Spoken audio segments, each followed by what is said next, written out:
So shall we? Shall we all lock in? Are you guys ready to lock in? Are you all ready to lock in? Breaking news out of Utah Valley University. There's an emergency response there, flooded by law enforcement. The conservative activist Charlie Kirk has died after being shot during an event. One moment, Charlie was doing what he loved. That's a different question. Arguing and debating on campus. Fighting for the gospel. You're thinking way too simple about this. You got to go deeper. Truth. In front of a big crowd, and then he blinked. He blinked. And saw his Savior in paradise. CBS News presents A Town Hall with Erika Kirk. Good evening. I'm Bari Weiss, editor-in-chief of CBS News, and I want to thank you so much for joining Why did that edit kind of feel like it was made by a hater? I don't know if anyone knows what I mean when I say that. us tonight. Let me tell you why we're here. If you're watching this or you're sitting here in this room with me, you know what I know, which is that we live in a very divided country, a country where many people feel that they can't speak across the political divide. Sometimes they feel they can't even speak across their own kitchen table. And one of the goals of the new CBS News is to change that. And this town hall is just the beginning. This is going to be the first of many conversations. Dude, it's so annoying when conservatives say that shit and they're like, it doesn't even feel like you could talk across the kitchen table. It's like, I think it's a little hard to talk across the kitchen table when there's someone across the kitchen table that doesn't think you should have, like, rights. When the person across the kitchen table is like, yeah, so what that women can't get abortions? That's good. It's like, And debates on CBS News most about NPC-looking audience stuff. the things that matter most, which are often the hardest to talk about. I can make one promise to you, and it's this. You will not agree with everything you hear tonight or in any of these other broadcasts. And that is exactly the point. Because the premise of a democracy is that we persuade each other with words and not violence. And that the only way to get to the truth is by talking to one another. And that brings me right to tonight's guests, Erika Kirk. 3 months ago, Erika Kirk's husband, Charlie, was assassinated on a college campus in Utah. To some, Charlie Kirk was controversial. To others, he was heroic. What is indisputable is that he transformed the American right in the 21st century. He did it through an It does feel like they're doing everything they can to convince everyone that Erika Kirk killed her husband. organization called Turning Point USA, which he founded when he was only 18 years old. In the wake of Charlie's murder, Erika has now picked up his mantle. The mother of 2 young children, she is also now the CEO and chairwoman of Turning Point. Now, Charlie's murder was not an isolated tragedy. And tonight in the audience, we have other victims of the political violence that's ripping through this country. We also have religious leaders, college students, young Christians, and others invited by CBS News. You're going to be hearing from some of them tonight. Okay, we have a lot to talk Huh? What political... What? about. So, Erika, let's get started. Thank you so much for joining me. Thank you for having me. I was very grateful when you had reached out because it was an opportunity to be able to have a conversation that Charlie always enjoyed, being able to have dialogue on both sides so that people could really hear everything that's going on. I appreciate it. Thank you so much for making the time. There's so many subjects I want to cover. I want to begin with the hours and days after your husband was murdered. Yes. You got up in his podcast studio where he broadcasted from for many hours every day. Yeah. And you said this. You said, you have no... Yeah, I agree with everyone else, dude. She looks so demonic. She looks like the meme of, like, you know when they put Cillian Murphy on the screen and they're like, oh, give him some brown eye contacts. That's how I feel. It's like, either put down the black eyeliner or pick up the contacts, lady. Please, please. idea what you have just unleashed. What did you mean by that? Let me give you a little background of that day. We get home. The team goes to dinner. I'm laying in my daughter's bed, and I can't sleep. It took me months to even walk into my bedroom. I'm laying in my daughter's bed. I can't sleep. I grab my phone, and I start typing out it. And those are my words. That morning, the team reached out to me and said, they think they got the guy. You should probably say thank you to the authorities and just make a statement. I said, okay. I wasn't afraid. They said, let's go to the office and let's discuss. We're at the office and they say, do you want to go live? Or we can easily, you know what? Yeah, let's do that. We can easily pre-record this. I said, absolutely not. My husband always went live. I have nothing to hide. It's not even true. You did lots of events that were not live. What are we talking about? Fully transparent. What you see is what you get. If I start breaking down on live TV, I break down on live TV. My husband was assassinated. He didn't die in a car accident. So we go live. I write all of my own speeches. And when I said that, that is the Holy Spirit that is unleashed. That is a revival that's unleashed. That's not meant for call to violence. That's meant for people to understand that the Lord is moving in ways we have no idea. And God is going to use something so tragic to wake people up to realize that our life is short. He only lived 31 years. 31 years. And so, yes, you have no idea what has been unleashed. Guys, I swear I wasn't the one encouraging more political violence by saying you have no idea what you've unleashed. I was saying that All God. right, welcome y'all to the Kyle. What the Kyle? Silence. I was actually saying that God personally is gonna do some crazy. That's what I didn't mean that I was gonna do anything. That was me saying that God personally is going to do something. That's what I meant. Yeah. But I will promise until my last breath that I will let the Lord use me in ways that he only can to bring glory to him and to the kingdom. And it has been unbelievably powerful. What? And it's just the beginning. Erika, one of the most alarming things about Charlie. Since when is JD the Lord? Dude, stop.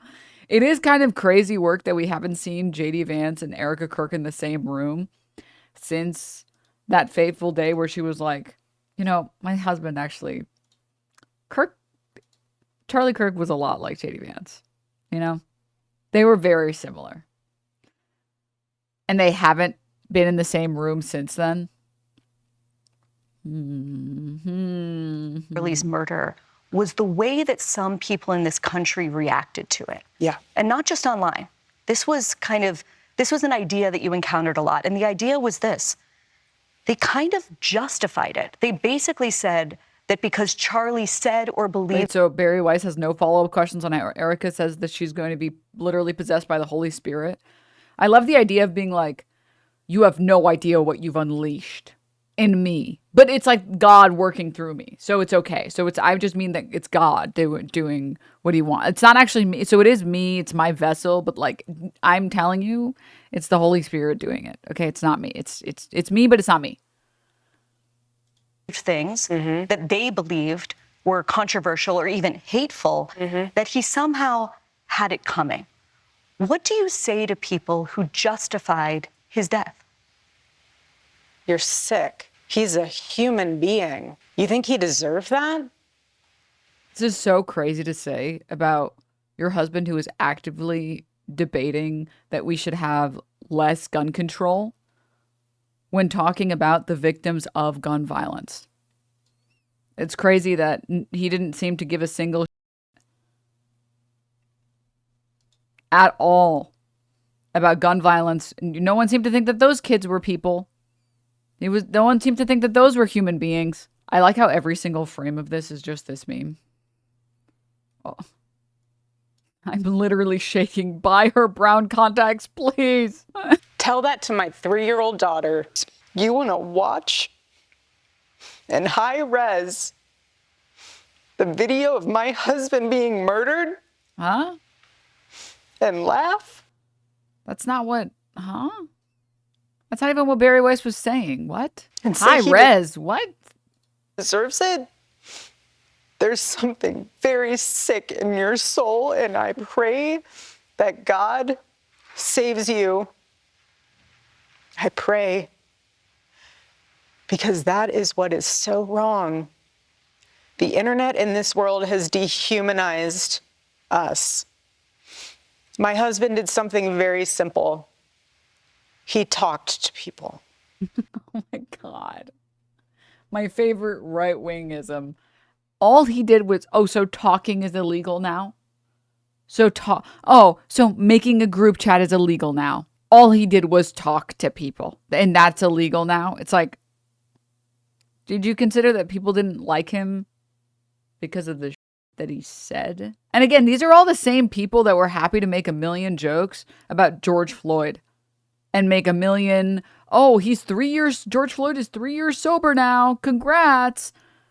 But the second that like violence occurs on their side of the aisle to the people in their in-group, anyone who says anything at all that isn't unbelievably positive is the most demonic person that's ever existed. You're going to be murdered for talking to people. He didn't go after people. He went after your ideas. And if you think it's okay to murder someone because you think they had it coming for them because they took the time to have people come to the front of the line if they didn't agree with you,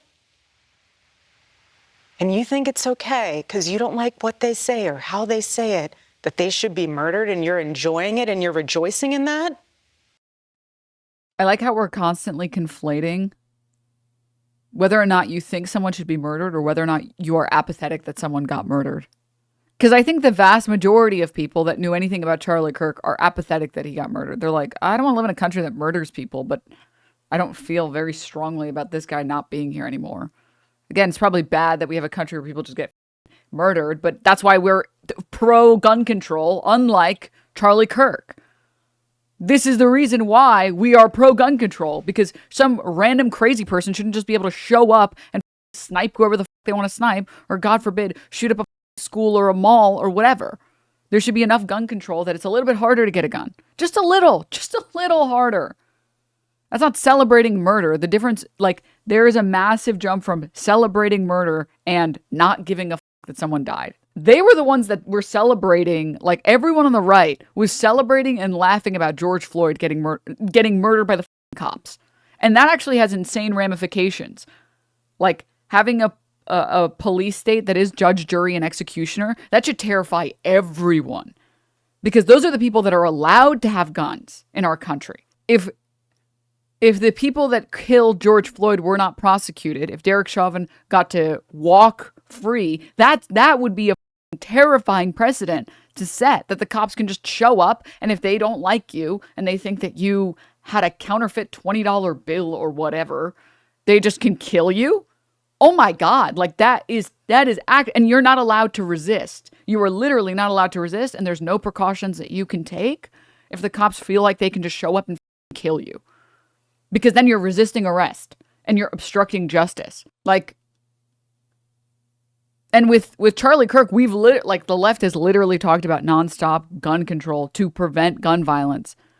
And what has Charlie Kirk said? Oh, well, there's going to be an unfortunate cost of not having gun control violence of not having gun control. And, that's just what we have to, that's just I don't want to say particular idiom because it is it's poor phrasing currently. I don't want to say bite the bullet on that. The price that we pay. That's what I'm looking for. That's the price that we pay. Some people are, and this is Charlie Kirk's own words, that's the cost of doing business. We get to have gun control, and some people unfortunately die from that. Like, that's literally, those are his words about why we can't have gun control. That is evil. Evil. Yep, he said it's the cost of freedom.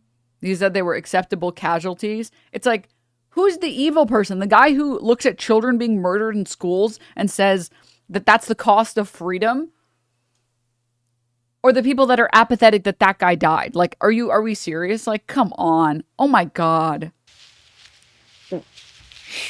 Excuse me. As you know, and as I know, one of the ideas that has gained a lot of traction among young people, especially in this country, Erika, and this leads them to this kind of justification, is the idea that words themselves are violence. Mm-hmm. And That brings us tonight to our first audience. God, she looked so demonic. Dude. Question. It comes from Angel Eduardo. Angel is a senior writer and editor for the civil libertarian group, the Foundation for Individual Rights and Expression, or FIRE, and he writes passionately about issues of free speech. Angel. Thank you, Barry. Excuse me.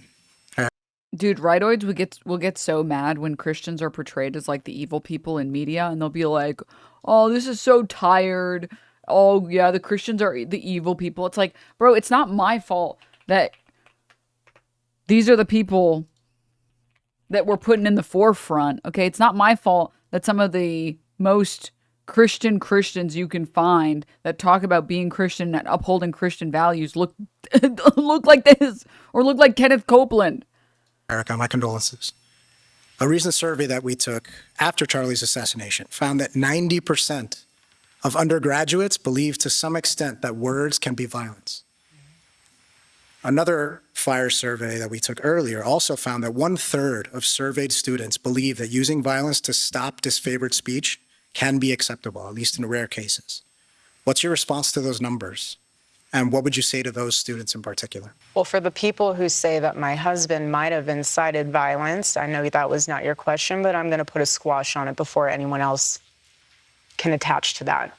My husband never incited violence. He never once said, go after them because they're saying X, Y, Z and they deserve to die. Why are we capping? My husband never once said that, and he never would. What did he say? Come to the front of the line. I'll put my mic down. Tell me why you believe that. Well, that's interesting. I never thought of that. But have you thought of this? I need someone to roll the millions of January 6th clips. People heckling, laughing at them. Stop. It took a lot of courage for them to come up here. Stop doing that. He gave them a microphone. He didn't take away a moment for them to speak back. He gave them a microphone. And what they did, He gave them a microphone so he could farm them for content. they gave him a bullet in the neck. Totally different. But you have secular revolutionaries that want to come out and say, you can't say that, and I'm going to stop you from saying it. Why? You don't have a conversation. Something as simple as a conversation. And this is what is so fascinating to me. Secular revolutionaries? I guess she's talking about the war on Christmas or something. I don't know. Hi, how are you? I'm good. How about you? I'm great. I like your outfit.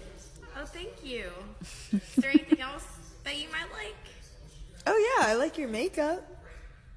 Is there anything else that's like...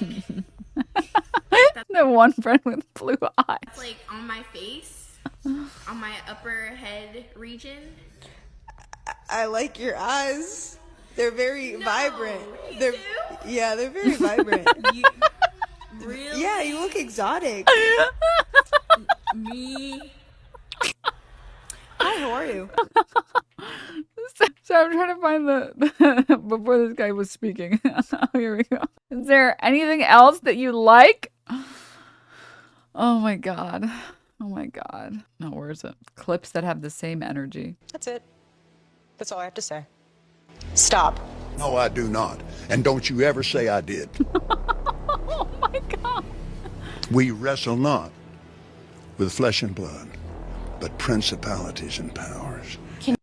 Stop. Oh my god. Oh my god. Oh my god. All right, continuing. My husband knew that something as simple as having a conversation could change the world. So simple. That is an ancient thing. Come and sit down and have coffee with me. Why do you believe what you believe? 80s and 90s, they were doing this in Congress, then going to have a Subway afterwards. Why don't we do that anymore? Instead, it's violence. Usually one-sided. I'm not going to go there. But you know what's so interesting about my husband's book? The last book he will... Sorry, did she say Subways? But why would Subway? What the fuck? Ever write. It could have been about politics. It could have been about football. It could have been about anything. He was multidimensional. It literally says, stop in the name of God. Stop. Stop the violence. Stop the hate. Have a conversation. Stop. And what he knew in that book was not just so much stop that, take a minute to get off of your phone and realize that we are all human, operating on this broken planet, all sinful, no one's perfect, and we're not getting out of here alive. Oh. Well, I'm going to be honest with you just for like 1 second here. As an idea, maybe we don't participate in the death cult and, I don't know, try to make the world better. I don't know. How about like no? How about no? But what he knew in that book was the balancing factor of communication. You cannot communicate with someone if you're not at peace with yourself. So he went on campus talking to a kid. They're screaming at him, screaming.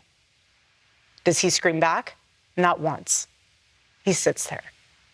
And you know what he's thinking? It's in that book. Maybe you need to take a few hours. Get off your phone. Go for a walk in nature. Go sit and have a coffee. Did we consider that the things that we're screaming about might be important things?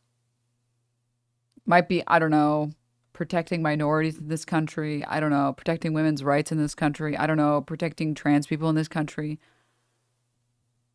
Maybe some things are worth defending by screaming. Maybe I don't think that we should play civility politics and be like, you're so right. Yeah. Yeah. We should just have a trans genocide and we should be okay with it. Yeah. No, I think you can actually say F you. And when someone is being transphobic, you can call them transphobic. When someone's being fascistic, you can call them fascistic. I don't think caring about screaming is nonsense. This is just so stupid. Coffee. Go and tell your mother you love her. Go do something that is beautiful and healing instead of trying to tear something down that you did not build. It's so funny to say this when like Charlie Kirk's entire like brand was making content that is divisive and pretending like it's not. That's my thought on that. It's so crazy to me that like Republicans and conservatives will talk about how words are violence whenever it suits them, but then they can enact as much legislation as they want that actually is violent, that actually reduces people's quality of life significantly or violently. And then they just like pretend like it's not happening. They're like, yeah, well, you guys are mean and that's worse. I'm going to talk about the book in a little bit, but I want to pick up on a theme that you've now hit on twice, which is the idea that the black squares that we all have in our pocket, our phones, yes, that they are doing something to us collectively, that they are dehumanizing us. Later, we'll talk about the conspiracies that are spreading right now on those platforms about who killed your husband. What do you recommend to people sitting in this room? What are your practices to disconnect, to reconnect by disconnecting? Well, like my husband, I took all of it off my phone. All social media off your phone. He was a media demon. What are you talking about, huh? This is so cap. I have it on my phone. I have a team that helps run it. I really, everyone has an opinion about me. I could care less. You know what I care about? I care about what my daughter says about me. I could care less. If you say I could care less, doesn't that mean that you care? You know what I care about? I care about I couldn't care less. What my daughter says about me and her running up into my arms and loving on me. That's what I care about.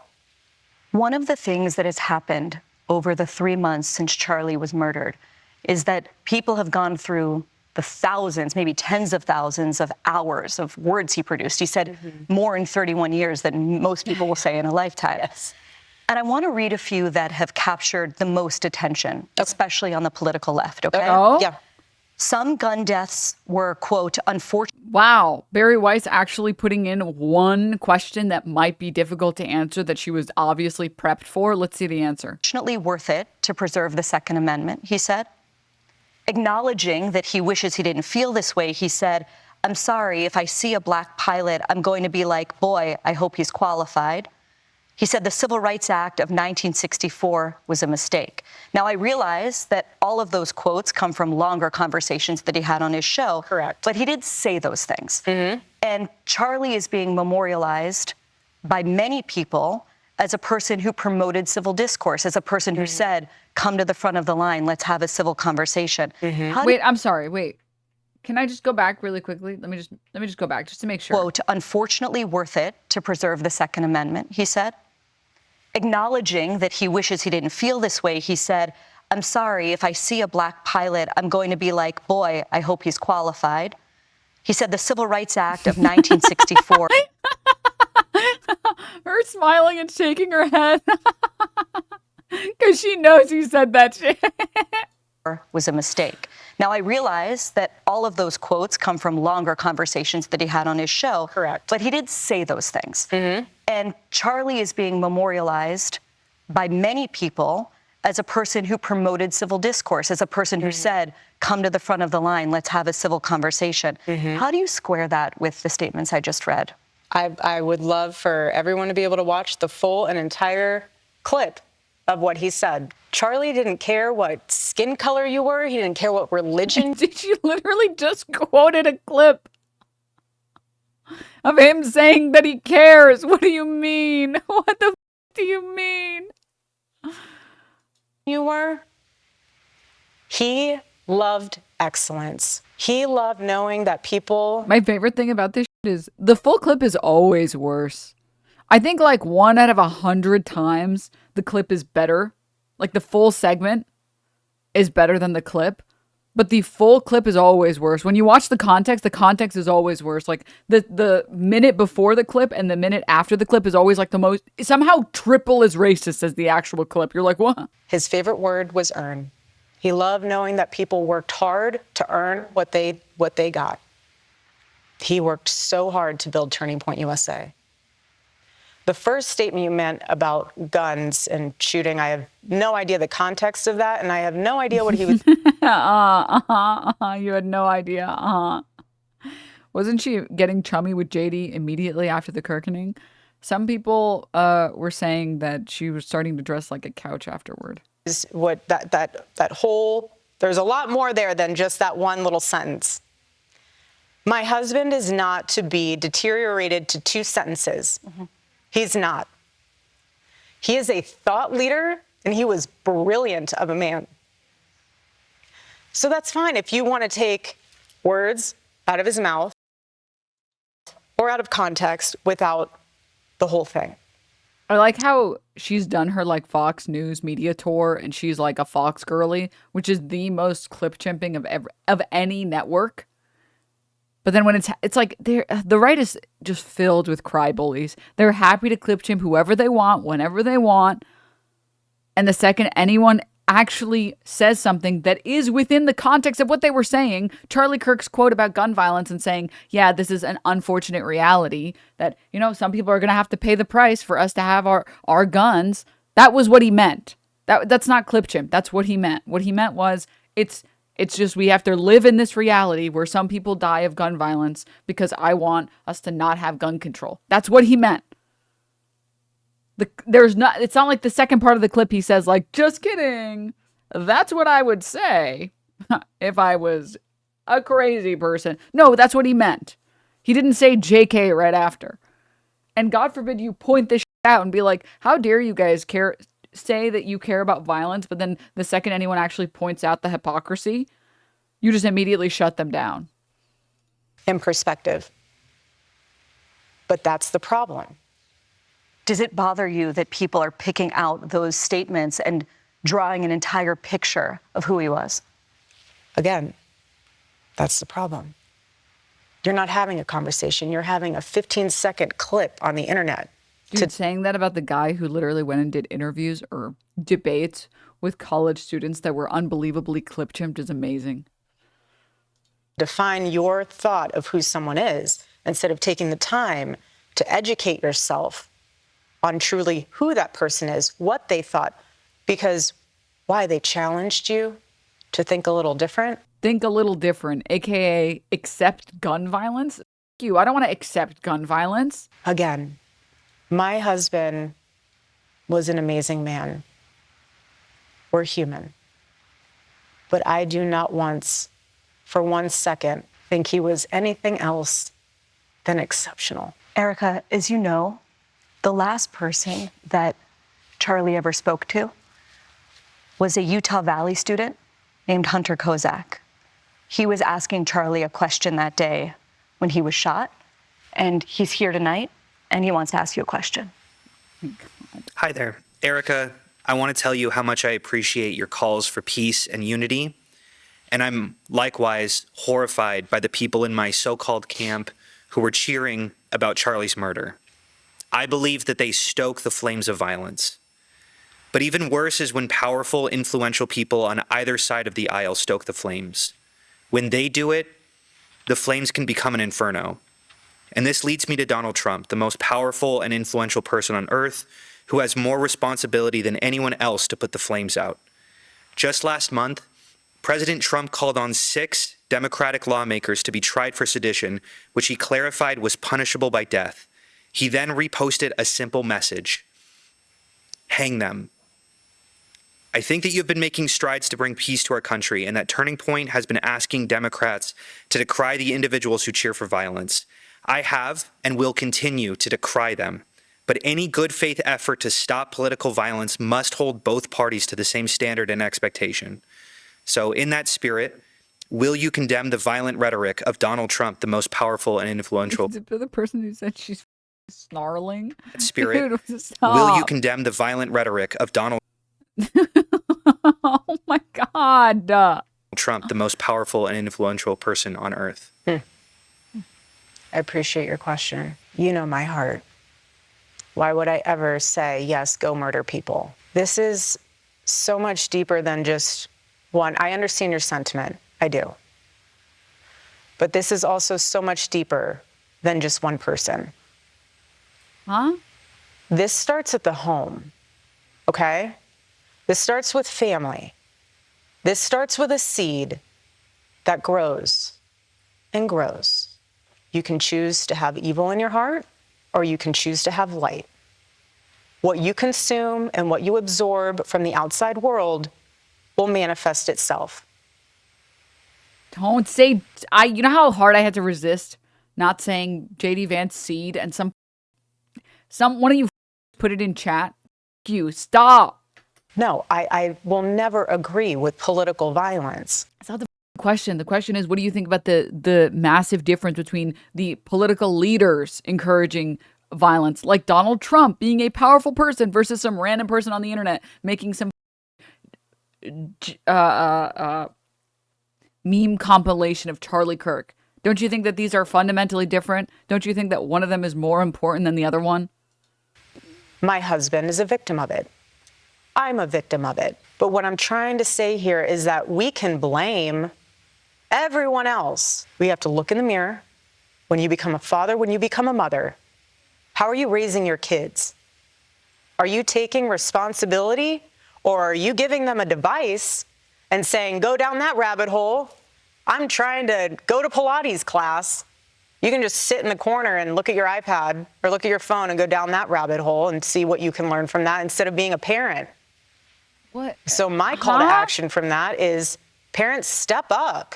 This is not about that's not even remotely close to the question is not about iPad children. The question is about powerful people inciting violence, calling out powerful people, calling out senators or representatives, or I don't know, the president. Do you want your kid to be a thought leader or an assassin? That's where we're at. Do you think our political leaders have a... we're just not going to get the answer to that question. Okay. All right. Sorry. My bad. I thought maybe we would get something close to that's it. And then we're next moving on. All right. Responsibility to turn the temperature down, right? Thought leader daughter, or assassin son, I guess. I know. Well, I think everyone has a responsibility to do that, and I'm doing my part. I'm not in control of other people. Okay. Ahead, a father whose daughter... Dude, God, she looks so demonic. It's so crazy. Oh my God. Was murdered in cold blood because of who she was. He's here. Also, political violence and the conspiracy theories surrounding Charlie Kirk's assassination. Stay with us. Who the is doing Barry Weiss's makeup? Some Republicans. It's giving oil companies saying, please use less energy and recycle. It's giving AI companies saying, hey, can you guys turn off the faucet all the way to make sure there's no water waste? Only we can waste the water. What is this stupid poll? In the next few years, political violence in the U.S. will increase. Okay, thank you. Thank you. Thank you for letting me know that the majority of people think that the country is headed in the wrong direction. Great. Never before has conservatism, the ideas of freedom, liberty, American exceptionalism, been so popular on these college campuses. Welcome back to our CBS News Town Hall with Erika Kirk. Bob Milgram is the father of Sarah Milgram. Sarah was fatally shot last May outside the Capitol Jewish Museum in Washington, D.C., alongside Yaron Lashinsky, her boyfriend. Sarah was just 26 years old when she was killed. Bob, thank you so much for being here. Thank you, Barry. Hello, Erika. Hi, sir. Just as our family could not anticipate the pain we've been going through following the murder of our daughter, Sarah, there is no way I can understand the pain that you and your children are going through as a result of Charlie's tragic death. Our daughter was killed because of anti-Semitism, hate against Jews, and hate against the Jewish homeland, Israel. We know about the growth of anti-Semitism on the left, including here. We know. We just know. Except for the fact that Laura Loomer, when she gets on by conservatives, says that she knows she would get killed by conservatives long before she would ever get killed by leftists. Except actual Jewish political pundits that talk about political violence, even they can recognize that the anti-Semitism problem in this country is, I don't know, from the Nazis, from the Nick Fuenteses, I don't know, as an idea. I like how CBS is just like a total joke. There are so many reasonable people and reasonable stories to bring up with regard to gun violence in this country. Also, if we're talking about political violence, I don't know, wouldn't it make more sense to bring up like the Minnesota politicians? I don't know, just like as an idea. Wouldn't that make more sense? No. In New York City. We don't want to talk about Melissa Hortman. That wouldn't make any sense because those are Democrats. The mayor-elect still will not condemn the phrase, globalize the empanada. What I want... Globalize the empanada? Dude, at least pronounce it correctly. You to address is growing anti-Semitism on the right, including Holocaust... Oh my God, he's actually going to ask a good question. ...denial, anti-Zionism, and the normalizing of centuries... The growing anti-Semitism on the right brings up anti-Zionism. ...old conspiracy theories about Jews. Will you here condemn the individuals spreading that hate and speak out clearly enough against anti-Semitism so we can prevent another tragedy? Yes, sir. First of all, I'm so sorry. You and I are a part of a very small club. Painful. But you're in good company, and I will pray for you. It sucks, doesn't it? Hate is hate. It's evil. Charlie and I have always been very clear on our stance. Israel, Jewish people.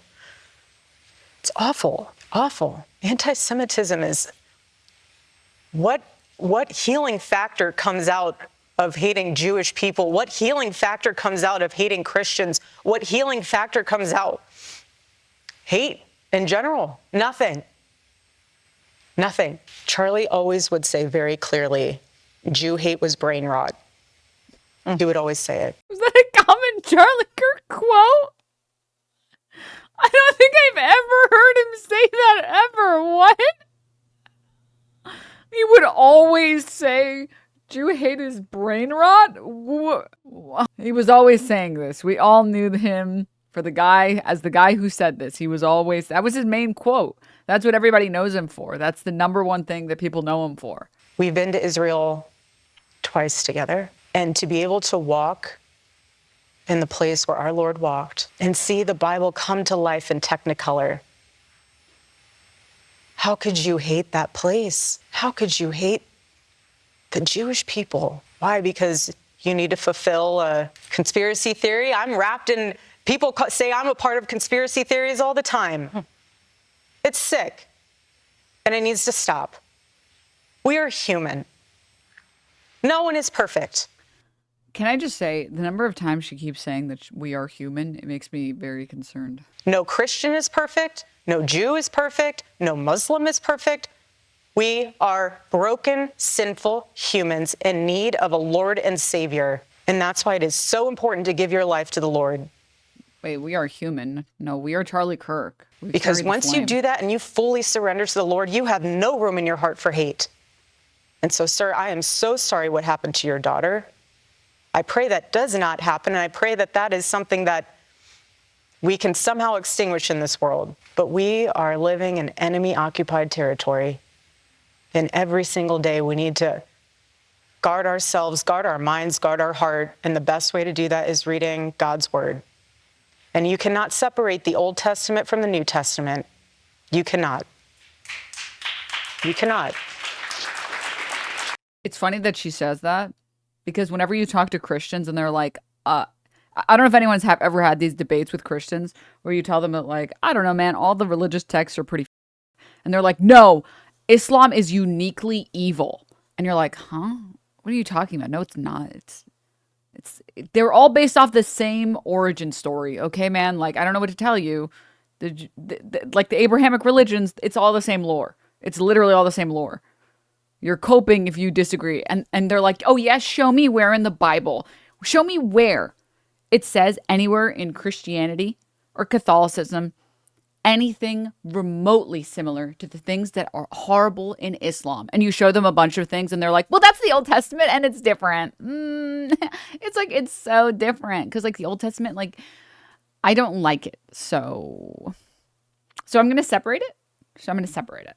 And then you show them like New Testament verses and they're like, honestly, I just don't appreciate your speech is just very violent right now to me. It's very violent and I don't appreciate it.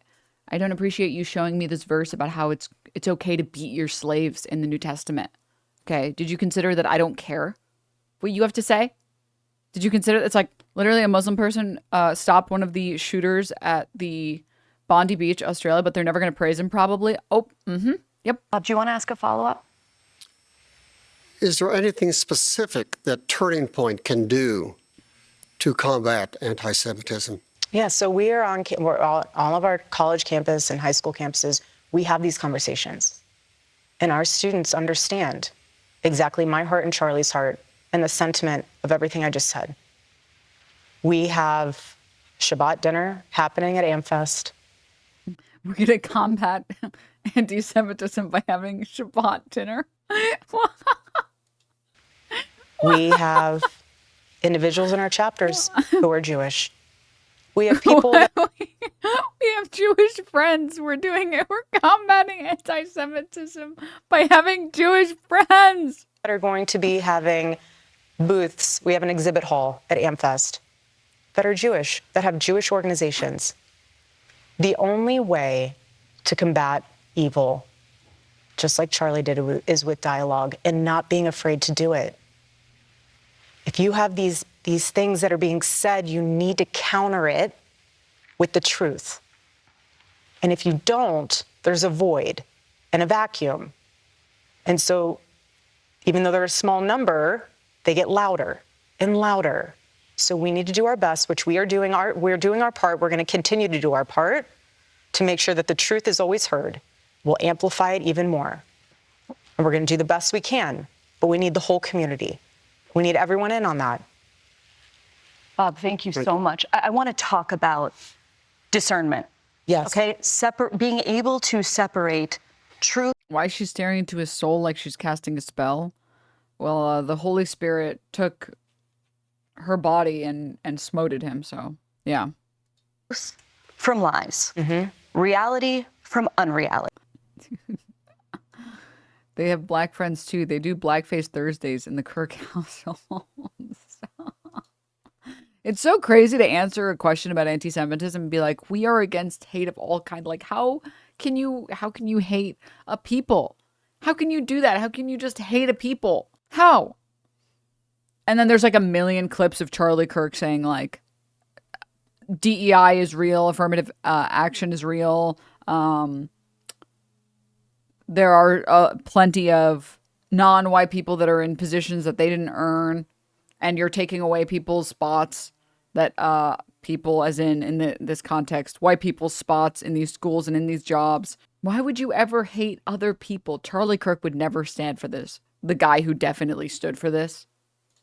A 22-year-old man named Tyler Robinson has been arrested and charged with the murder of your husband. And yet there are a huge number of conspiracy theories, you might call them brain rot, that are spreading right now online about the actual story behind the reality. One, people say that Tyler Robinson was actually a MAGA Republican. Or two, some people say you were actually a Mossad agent sitting in front of me, and you were Charlie's handler, and Israel killed Charlie. Right. Other people say that a number of men in the crowd were wearing maroon T-shirts, and this signifies that his killing was an elite airborne operation, whatever that means. They say that the rings on your fingers, which are my kids' initials, my wedding band, the Medal of Freedom, my engagement ring. But apparently they symbolize some kind of secret plot. There's also a new theory that Egyptian aircraft have been tracking you. What is going on? Why are there so many conspiracies spreading about what... You know, I have to say, I'm really happy that the rightoids finally have to deal with conspiracy theories. If I've been waiting for this day for forever. And you know what? If it's going to be Candace Owens that does it, sure, I'll take it. Seems to be a pretty open and shut case. This is the first time that we have seen evil on display where we have social media at our fingertips. Something so evil that happened, people are wanting answers immediately. They are wanting to figure out how to wrap their mind around this. You know, I feel like there's something that has happened in the past, I don't know, 3 years. Just like something, it's on the tip of my tongue. Starts with a G. It's been happening for the past like 3 years. No, I must be hallucinating. No, this is the first time we've seen evil. Definitely not any time before that. No. Gelato, maybe. Gay woke agenda, oh, maybe that one. Gambling, maybe that one. It's just so close. I just can't tell what it could possibly be. Egyptian planes. Do you believe that Tyler Robinson murdered your husband? Yes, I do. Why do you think it is so hard for so many people to believe that reality? Because it's too simple. Again, everyone always has to think there's more to the story. Well, sometimes there's not. I've seen the autopsy report. I've seen our case pulled together. I've been in constant contact with our lawyers, the prosecuting team. I've seen it all. And you know, the craziest thing too is if Erika Kirk was like better trained, like better media trained, it'd be very easy for her to like wriggle out of this one just by saying, I think it's that people don't have a lot of faith in our government, and people don't have a lot of faith in Kash Patel and, you know, Pam Bondi, and they have a lot to prove, and they have, you know, big shoes to fill, and Dan Bongino.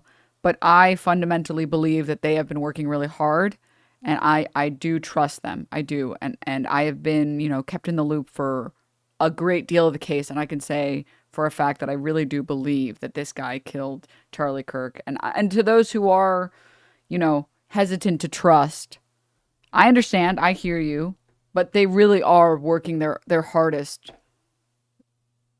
to make sure that Tyler Robinson is investigated thoroughly and that, you know, we prosecute the right person. But I really do believe, like, if she had done that, everyone would have been like, oh, yeah, that is actually what I'm worried about. I am worried about that. I'm worried about the fact that I don't really trust the people in the FBI. I don't trust the government.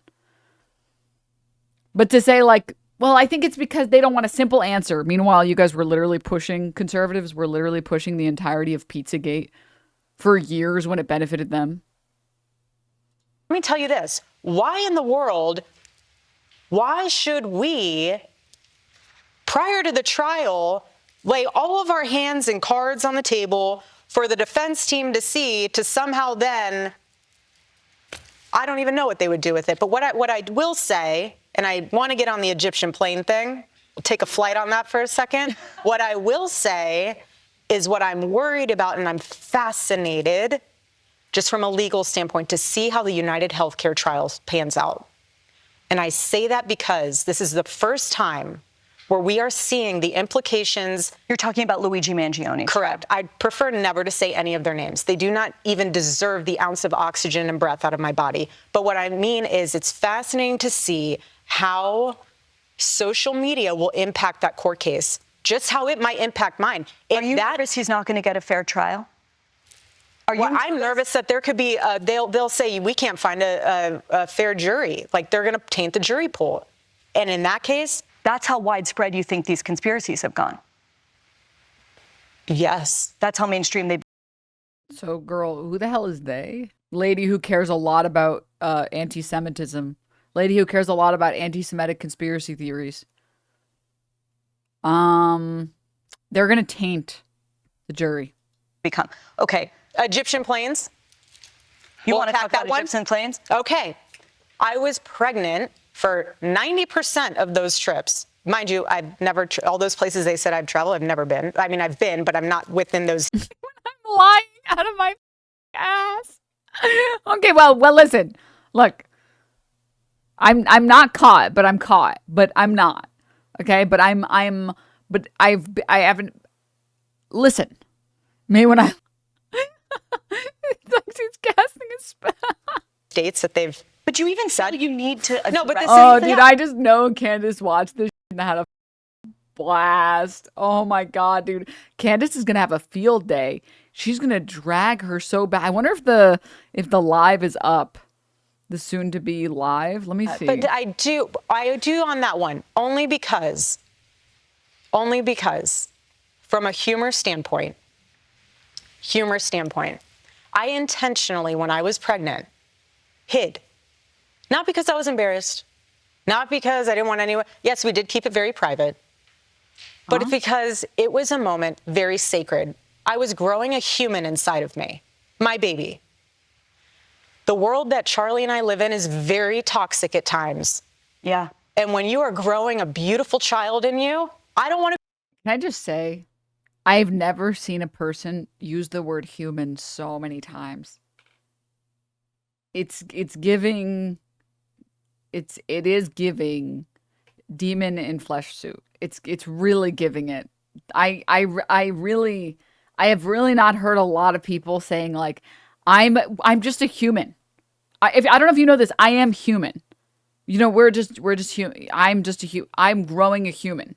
It's like, huh? Be around it. I want to enjoy eating my In-N-Out burger and my hot fudge sundae. Woman is definitely a human being. I just really like fudge sundaes and burgers. That's what I want to do. And growing human beings. I'm pregnant and I have 9 months to own it. You really think I'm going to be on an Egyptian plane while I am wanting to be with my In-N-Out burger and my chocolate milkshake? No. I'm not. So if you want to go through my flight log, go right ahead. It's very boring. You say I was here on this date. I have a photo in my phone to prove that I actually was in the hospital because I was having contractions. So game on.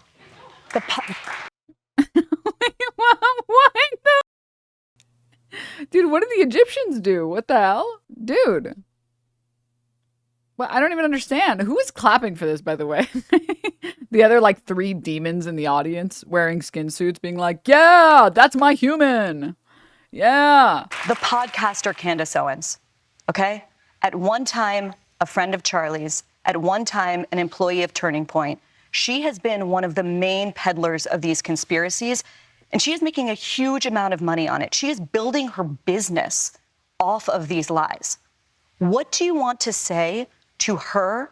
I mean, she's just doing what conservatives have been doing for years, which is peddling conspiracy theories to line their pockets. You guys just don't like that she's doing it to you guys now. You don't like that it's happening to you. That's the same problem with Tim Pool. Tim Pool doesn't give a shit about spreading conspiracy theories or spreading absurd narratives. He doesn't. He does that for breakfast, lunch, and dinner. He doesn't care. He literally doesn't give a shit. He just cares because it's happening to him and he's not making money off of it. Other people that are putting these lies out into the world right now. Stop. It's like she's cursing people. Oh my God. Oh my God. Oh my God. That's it. That's all I have to say. Stop. Okay. The next question comes from a person who may be familiar to you, Erika, because Charlie interviewed him for his show last August. Rob Henderson, to you. Thank you, Barry. And thank you, Erika. During that discussion with Charlie, neither of us knew that was going to be the last long-form interview he would ever conduct, because his life was cut short by the actions of a very disturbed young man. As someone who admired Charlie's ability to offer young people a productive and optimistic path, I wanted to ask, how should the conservative movement think about cultivating leaders and role models for young men? And how can it continue offering them a constructive alternative to the toxic currents Charlie so astutely criticized? It's a great question. First of all, your interview was amazing. It's one of my favorite ones to look back on. Charlie connected with you very well. And I can always tell when he does on his show. I've always watched his show. And I could always tell because his questions and his engagement would shift. And he always loved that conversation with you. As the CEO of Turning Point USA, it is my responsibility to make sure that our youth is in good hands. Our chapter leaders are amazing. And there's some leaders within those groups you guys have not even seen or heard about yet. But you will one day. And you'll be blown away because they are amazing kids. We had 2 of them at our gala event this weekend, and they spoke in front of our donors. It was the first time I ever met them. Phenomenal kids. Not only are they smart, they have a heart. Not only do they have a heart, they can understand and see the Gen Z landscape in a way that we can't. And from a peer-to-peer communication level, they're phenomenal. So I personally, having a front row seat to the rising generation, the courageous generation, they're amazing. Yes, there are bad apples. Millennials, we got them too. So do the baby boomers. So does Gen X. No one's escaping the bad apples. It's just the batch. But it is our responsibility, my responsibility, our team's responsibility to make sure that our chapters are cultivating those leaders. So when they leave high school and they decide not to go to college, they're in the workforce, being incredible people and incredible leaders. They might not be influencers. Not everyone's meant to. Everyone plays a very specific role. She really said, silence peons. Don't get higher education and inform yourself. Get to laboring. We will tell you what to think. But there'll be someone and something very important, and they'll plant seeds. And that's all you have to do, is plant the seed. And then let truth grow from there. But thank you again for the time that you spent with my husband on that final conversation. It meant a lot to him. And it means a lot to me to be able to have that to show my babies one day. Thanks, Rob. Coming up, should... Oh my God, dude, it's so... women focus on their careers or building their families? We'll ask Erika Kirk what she believes as a mom and now as a CEO. Okay, I refuse this phrasing or this framing. Erika Kirk has always been a fierce businesswoman, okay? She's been one for a very long time. She's been one long before she met Charlie Kirk and long after Charlie Kirk's passing, okay? She just wants to live life to the fullest as a, human being that she definitely is. Mm-hmm.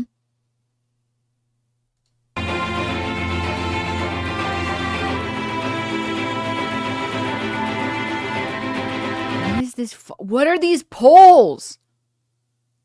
Why is there a poll about the importance of religion among Americans? Why? Welcome back. Erika, Charlie's last book, it wasn't about politics. It wasn't about policy. It was about the Jewish Sabbath, which he kept for 25 hours, starting sundown on Friday night through sundown on Saturday night.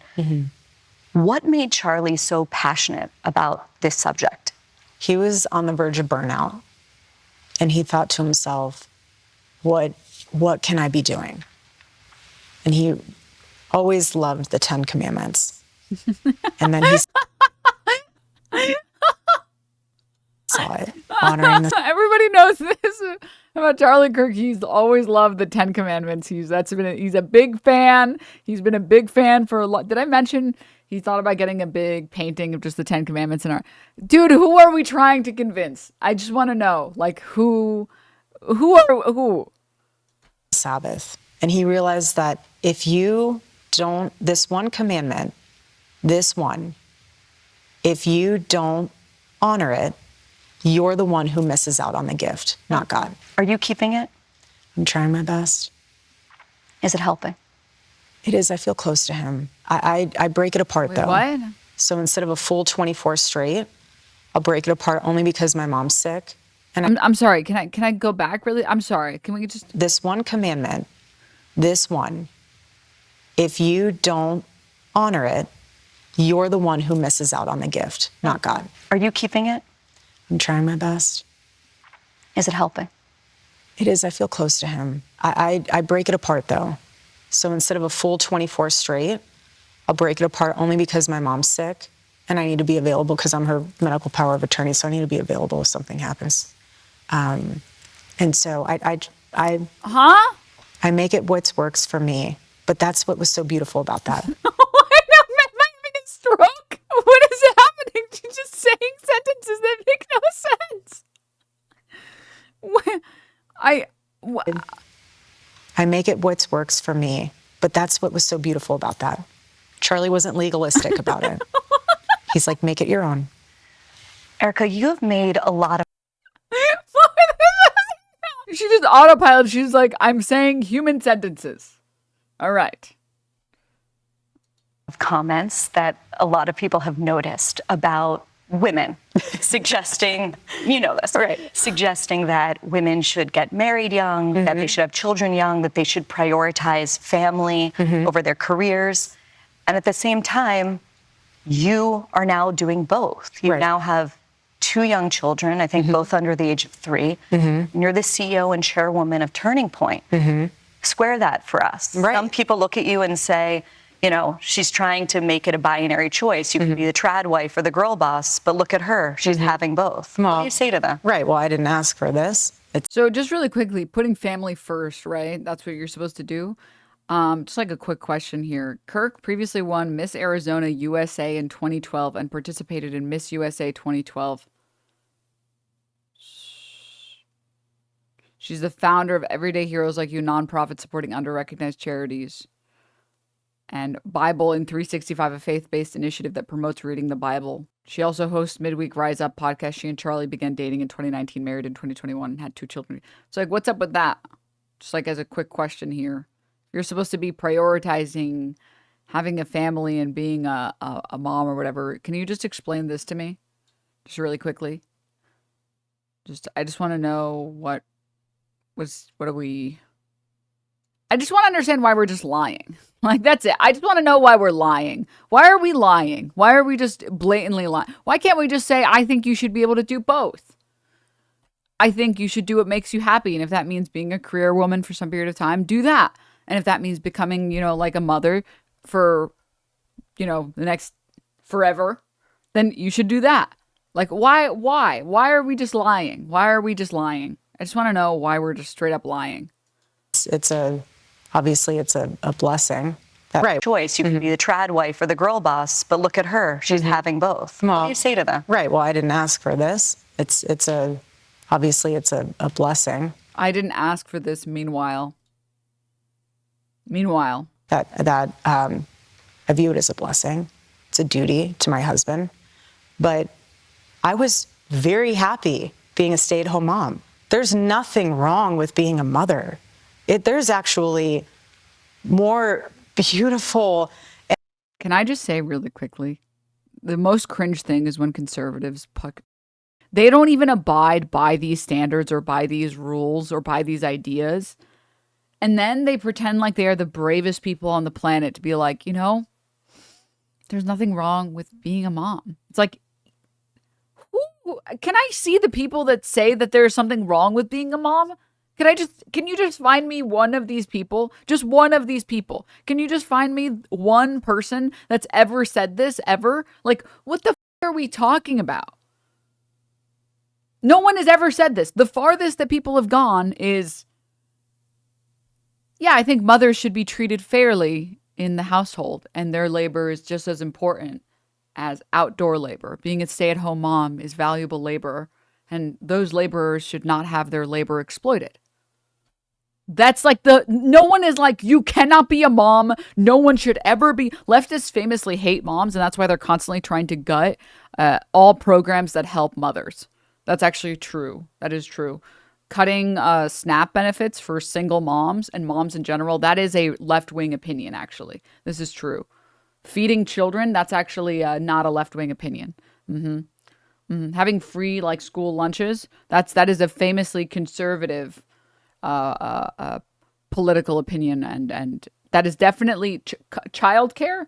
Having free childcare, that is obviously clearly not a left-wing position. What the are we talking about? An emotional and powerful job title, if you will, being a mother. And for me, I experienced what it was like living in New York, living that boss babe culture. But when I met Charlie and we had our babies, I was in it. That was all hands on deck. I would take that world in a heartbeat. Always. But you know what? There was never any daylight between Charlie and I, and his mission was my mission. So stepping into this role is not so much a job title. This is not a 9-to-5 for me. This is something that I'm very passionate about because it's still a remaining breathing version of my husband, this Turning Point USA. So this organization is not just a company to me. And the staff and employees are not staff and employees, they're family. And so for me, it's a lot different and a lot deeper than a career. This is very personal. But yes, it is. Is that the case? Can I just watch this clip with you guys? It's just unfathomable, but yes, by the end of this year, we'll be hitting $5 billion within all of our accounts, which is incredible. I'm so proud of our team. So that is definitely not going to be slowing down at all. I'm actually really excited about that. My parents instilled in me at a very young age, and Charlie's amazing parents instilled in him at a very young age, is tradition. My husband, as tradition, would donate his entire paycheck back into the organization. I am following suit. It's not really donating your paycheck when you're the CEO of a company. It's not really that's just like choosing to not get paid so that your company does better so you can reinvest that. That's not really donating. It's my honor and deepest pleasure. I wouldn't really call it donating. I would call it reinvesting your money or your potential payout back into your company that you own. To pledge my entire paycheck back into this organization. I can't believe these people are clapping.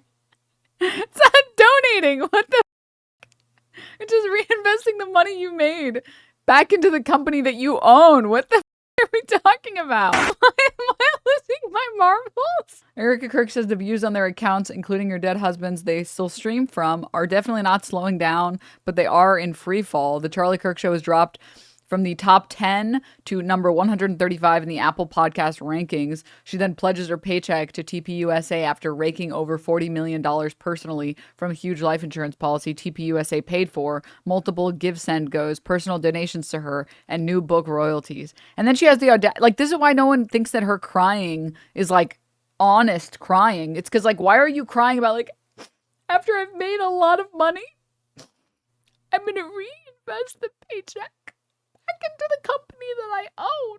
Just because, like, that's what Charlie Kirk would have wanted. It's like, wait, you just cry? You're just crying every time you want people to clap. What the Hello? Oh my God. Just, like, be honest and wipe your tears with $100 bills at this point. What the? It's not a donations tax loophole. I mean, it's just not a donation to foregoing your paycheck to reinvest it back into the company that you own is not a donation.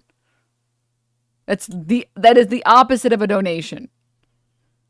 Hard. But at the same day, it takes a village, and I have one heck of a village. We have a woman here that has a question perfectly calibrated to this part of our conversation. Yeah. I want to hand it over to Isabella Reggi. Thank you. And Erika, you and your family are in my prayers. Thank you. I'm a 26-year-old Christian woman living in New York City. I would like to stay here long term, but I wonder whether it's sustainable. Do you believe there's a place for women like myself in modern cities who care about having a career, but also marrying a like-minded Christian conservative man? Well, yeah. So it just depends on where you're looking. You know, if you're on the apps, I don't know if you're on the apps. I don't know if, I'm not going to ask you your personal journey. But what I will say is when I lived out here, I was here for 5 years. What the is this question? We're doing Chad Vice now. That's what we're doing now? Oh, okay. I never dated here because I saw vicariously through my roommate how terrible it was. Somehow getting drinks was the replacement of having coffee and breakfast. I personally would rather have coffee or brunch with someone than going, I don't drink. I find it unproductive, not because I'm... I don't drink because, you know, as a flesh-eating demon, alcohol doesn't impact me the same way it impacts human beings. I mean, sorry, I find it unproductive. Holier than whatever. I just don't operate that way. But I always thought it was very strange how she would go to drinks with one guy and then go to dinner with another. So it goes twofold here. Huh? So if you're expecting to marry someone that I was blessed with, like a Charlie, you have to be the type of woman that will attract a Charlie.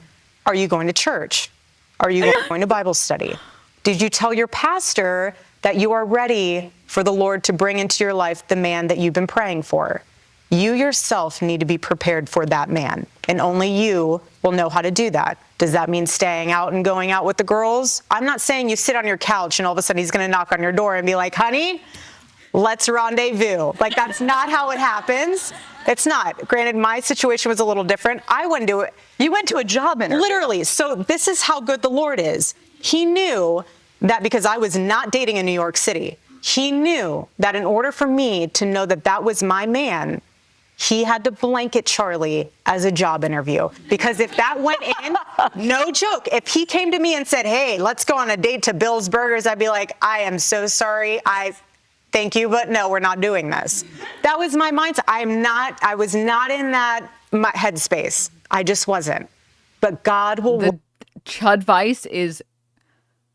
I can't believe the Chud Vice is literally just go to church and the Lord will give you a Charlie. Incredible stuff here. This woman has learned absolutely nothing from this nonsense. Oh my God. And the Lord saith, hook up with your interviewer. That is amazing. Great job. Great job. And the Lord say no burgers. That is what the Lord saith.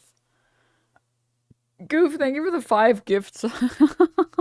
Work in incredible ways when you surrender the pen for him to write your love story. And when you know that, look, if I remain in the jet stream of God's will, he will provide for me in ways I cannot even imagine. And that is my prayer for you. My prayer for you is to remain open and to remain prayerful and to let people around you know, old school style, I'm ready and I'm looking to get married and having a family.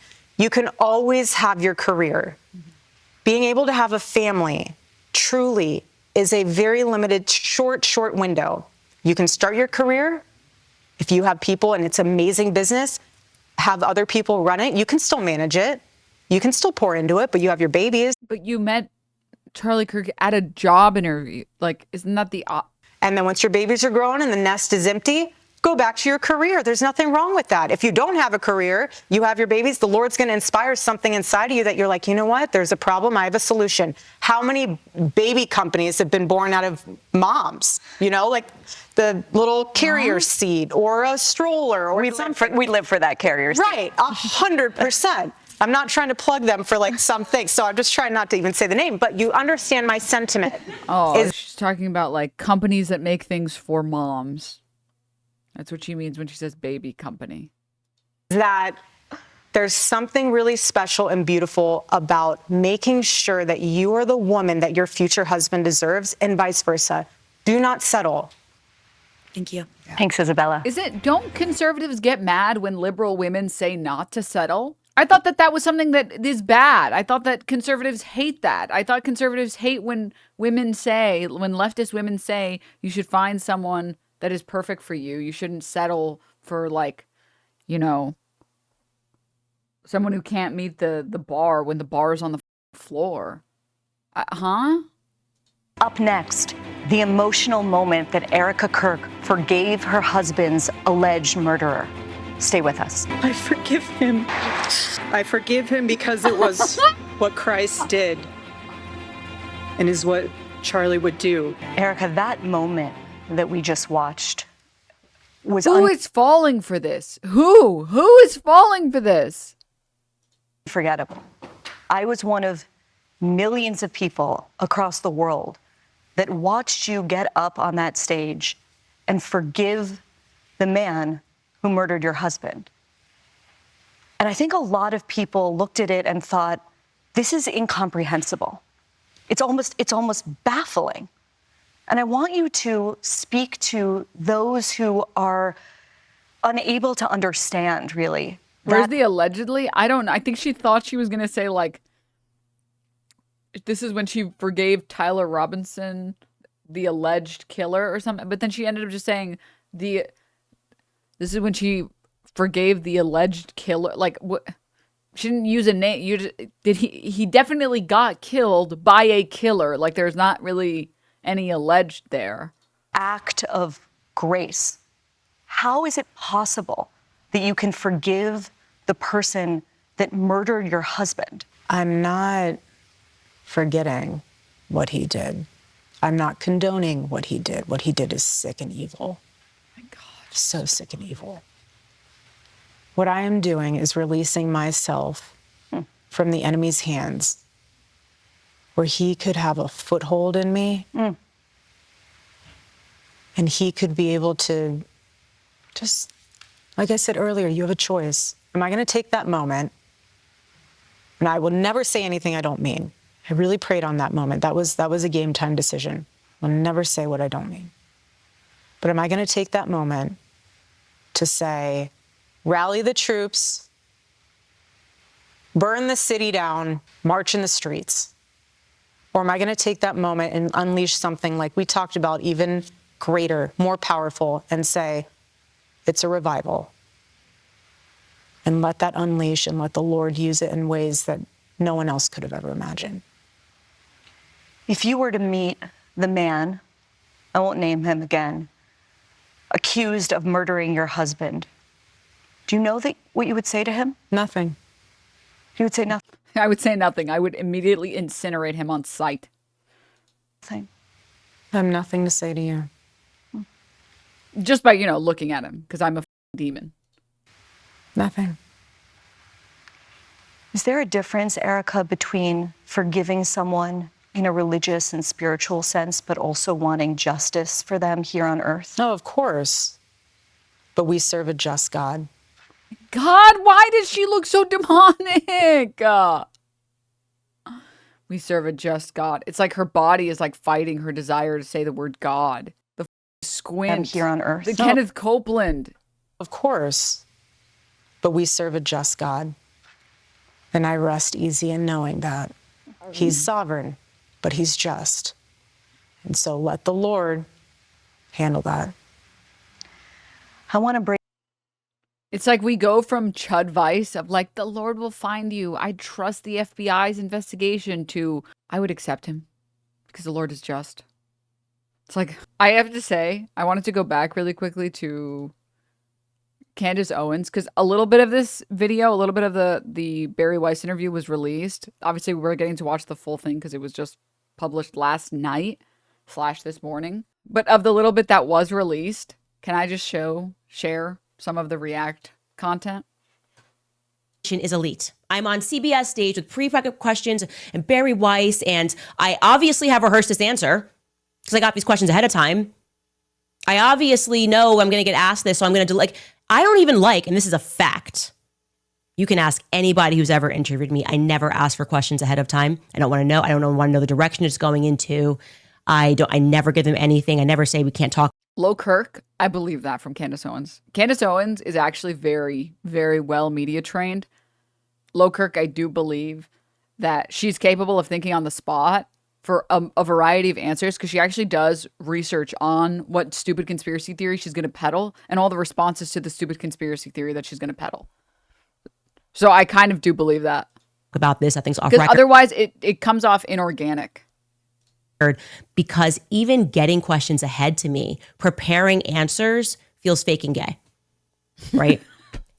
That just feels rehearsed, because it is. It has to be rehearsed. You got the questions ahead of time. And at this stage, I don't. And people really wonder why Candace Owens is so successful. People genuinely wonder why she's so successful. She's successful because she's capable of getting on her stupid show and saying, well, that feels fake and gay.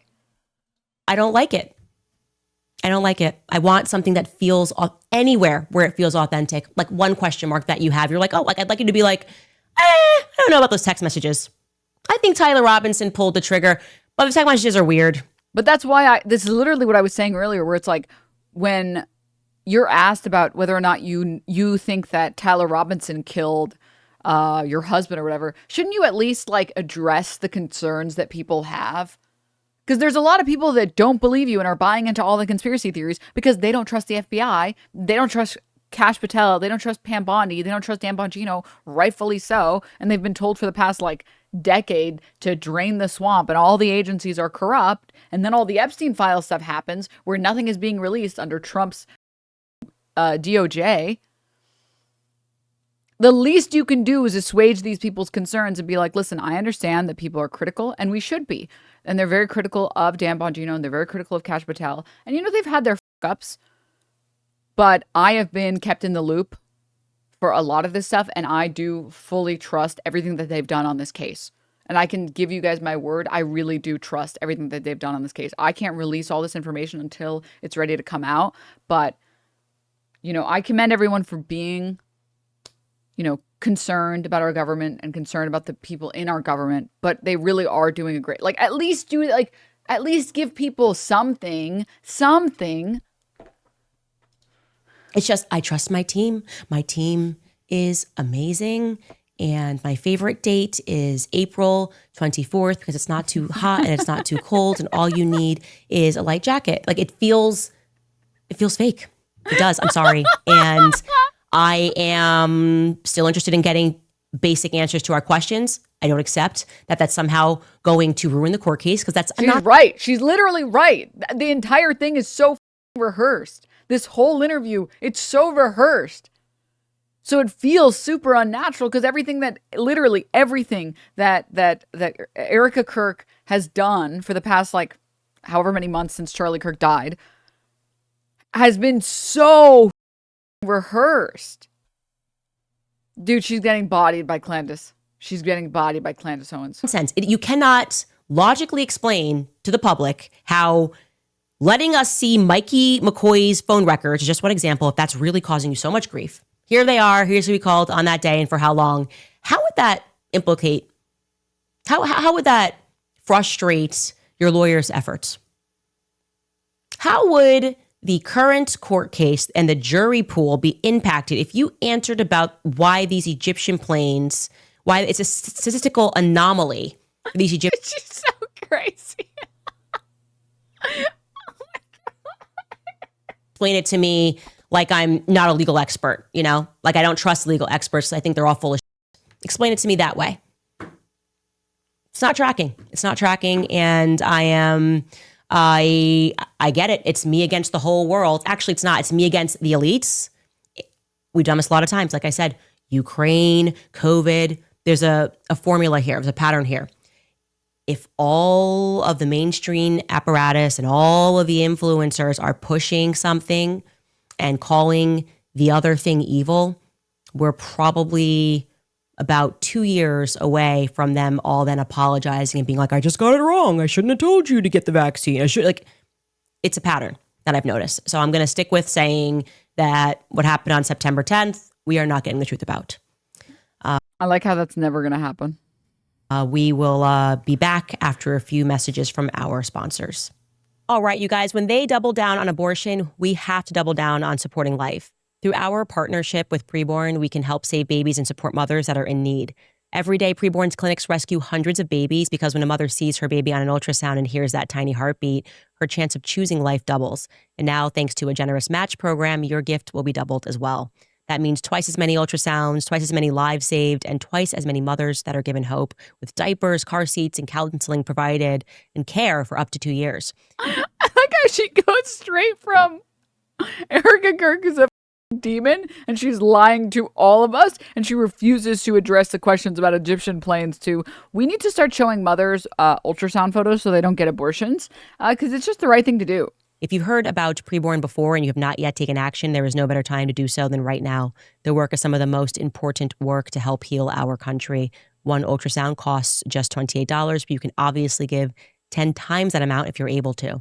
Head to preborn.com/Candace to give. Again, that is preborn.com/Candace. Also reminding you guys about PDS. I personally won't be donating to Preborn. I think I'm good on the pro-birther industry personally, but yeah, I guess anyone in here is more than welcome to go ahead and donate to preborn.com/Candace. Debt. Because whether you are struggling with credit cards, personal loans, or medical bills, PDS Debt has custom options to help you get out of debt. They go beyond the numbers. If you're in debt from giving Preborn too much money, well, I have just the right solution for you. PDS Debt. To understand your unique financial situation and to craft a personalized plan that is designed just for you. There's no minimum credit score that's required. They're here to help you save more, pay off your debt faster, and start putting money back where it belongs, which is in your pocket. PDS Debt is A+ rated by the Better Business Bureau. It boasts thousands of 5-star reviews on Google, and it holds a 5-star rating on Trustpilot. Why? Because PDS has helped hundreds of thousands of people get out of debt. Every month you wait, it will cost you more interest and fees. The best time to start was probably yesterday. The second best time is right now. Don't wait another month. Take back control in 30 seconds. Get your free personalized assessment and the best option for you by visiting pdsdebt.com/Candace. Again, pdsdebt.com/Candace. That's the vibe. We are. That is the dude. I love. The Marlboros are gone. The Marlboros are gone. Conjurman, thank you. Thank you for the 20 gift subs. Thank you. She's low key good as fuck at this. Do you mean she's low Kirk good at this? I think that's what you meant. Just low Kirk. I do think that's what you meant. I'm in PBS Debt, Piker Broadcasting Services. Well, you can get into DBS Debt, which will undo your PBS Debt if you gift subs in here or Prime sub. All of your PBS debt will be forgiven as long as you give in to the DBS Debt. And then you'll be saved.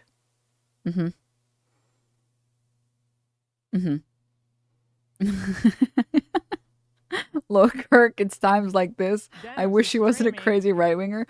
Candace Owens would be too powerful if she was a left-winger. If she was a left-winger, she would be too crazy. She would be too strong. They would take her out. Like, the conservatives would find a way to get her deplatformed off of every single thing because she would be too. She would have like 5 times Hassan's audience and reach. And it wouldn't even be close. It really would not be close. Open presents, thank you for the 25 gift subs. Thank you. Everyone's ranker, thank you so much for the 5 gift subs. I really do appreciate all of the gift subs and the primes and the subs. This stream is one of the few on Twitch that is totally ad-free and totally sponsor-free. I don't get sponsor reads to talk about how you should give money to the preborn or how you should forgive your debt by giving a different company more, getting into debt with a different company. Totally sponsor-free, totally ad-free. So I only get to do the show because you guys support the channel. And if you have like a Prime that's just sitting there, just rotting away, you can throw it here if you're enjoying the show. Or you can also tier 1, tier 2, tier 3, or you can give subs to somebody else. If you would like to, if you'd like to support the broadcast. Ad-free as it should be. Why do you think that? Honestly, it's sad because without ads, a lot of streamers would not be able to, I think, have the size that they have. But I hate ads. So you know what? There's pros and cons everywhere. So I do appreciate it. Do you take any Russian money? Just from any Russian viewers that want to give me money, if that counts. Elamir, thank you for the Prime. Adam, thank you for the Prime. Boulder, thank you so much for the Prime. Maruba, thank you for the Prime. Saifa, thank you for the Prime. Thank you, guys. All right. What about French money? Again, only from French viewers that give me money. Only the French viewers that give me money. But I don't think any of the viewers make me say anything as far as I know. Unless they're reprogramming me without my knowledge. In which case, we're Lefty, thank you for the 3 months. And Space Cowboy, thank you for the Prime. Thanks, guys. I really appreciate it. Low Kirk, can you say 6-7? I hate you. You're sick. You are that Expedition. Dude, I need to play Expedition 33. I think we all knew that it was going to win Game of the Year, but I do have to go and play it. I do. All right. You said just Sweet Charlie earlier. Oh, God. Oh, God, you're right. Oh, God. Strawman Me Pro, thank you for the gift sub. Danny, thank you so much for the Prime. Thanks, guys. Oh, we're approaching. I didn't even notice that we're approaching the end. Classic denim stream. Pause champing right before the end of the interview. Oh, my God. Well, you guys ready to lock in? In our final audience question for tonight, I want to turn it over to Joe Lavoie. Hi, thank you. Your faith in this process has been inspiring, and that inspires this question. How are you able to trust God amidst unfair and immense suffering? One of my favorite books in the Bible is the book of Job. Why do we even bother asking this stupid ass question? I'm sorry. Evangelical Christians in this country always have the same answer, which is God works in mysterious ways. It's the stupidest question to ask, like a religious nut. It's the dumbest question because they always answer it the same way. He works in mysterious ways, you know, God closes some doors and he opens others. It's like, oh my God. And what's so powerful about that book is that you read it and you go along and you say, how could bad things happen to good people? But what happens at the end of that book? God does restore. He does. Even more so than Job had prior. But when did that happen? It happened when Job prayed for his friends. Even though they were against him, even though there was all this drama, he prayed for his friends. You can call them enemies. That's not saying, oh, Lord, my enemies, no. There's boldness in being able to say, Lord, do what only you can do. And the Lord restored what Job had lost. That's how. We'll be right back. That was like 2 out of 10. That was terrible. Oh my God. That was not good. That was not good at all. Also, like half the God stories are like, hey man, you should kill your son. Because I told you to. But also know that the devil pretends to be me to get you to do evil things. So who knows? Is it me or is it the devil pretending to be me? I don't know. Figure it out and have blind faith. Good luck. And it's like, I guess I'll kill my kid because do I bet it all on black or red? Oh God, is this him or is this Satan? Well, I'm just gonna gamble it all on this being God. And he's like, you got it, bro. It was me. You got it. You caught me. No, I'm just kidding. I'm not gonna make you kill your son. Like, oh my God. And the solution, the answer is always, don't worry, just trust. Just blind faith. Just blind faith. God is just a prank YouTuber. Personally, I'm partial to the stories about abandoning my boy like Daniel Plainview. I don't know this story. Why did she, oh my God, why did her head drop down like an AI robot when she finished and they announced the end? We'll be right back. It's like that one, it's the one Tesla robot where you can see the operator take the headset off and then the robot falls.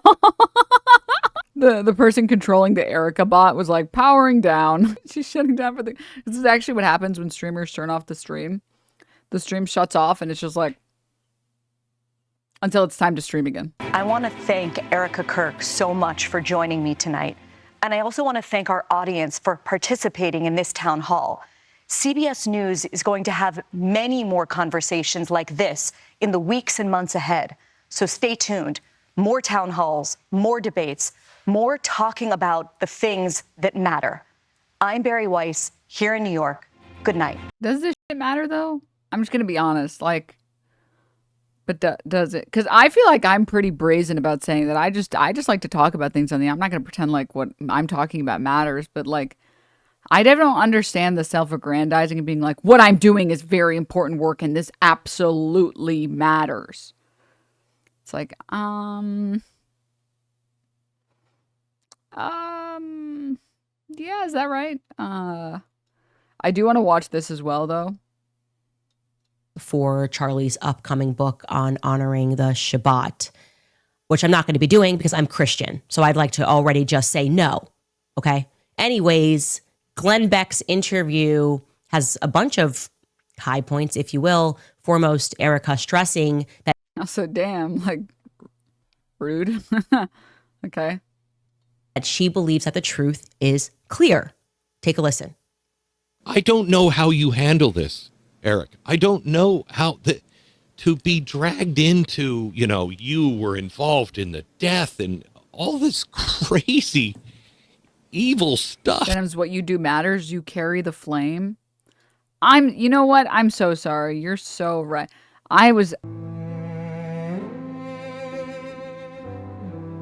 You're right, man. I'm sorry. Sorry for taking his name in vain. I apologize. I won't let it happen again. You stood unshaken, a voice in the storm, a man of conviction, a heart reborn. You spoke the truth when the cost was high. He lived for Jesus, unafraid to die. We are Charlie Kirk. We carry the flame. We'll fight for the gospel. We'll honor his name. We are Charlie Kirk. His courage our own. Together unbroken, we'll make heaven known. So I just want to know, I don't personally think that this is what Charlie would have wanted. I don't think that free speech advocate, Charlie Kirk would have wanted the comments turned off. Wasn't he like the whole, like, we need to talk to each other people? I don't understand why this is like the opposite, I think, of what Charlie Kirk would have wanted. What do you mean the We Are Charlie Kirk has comments turned off? What do you mean? Sorry, free speech advocate. I am so sorry.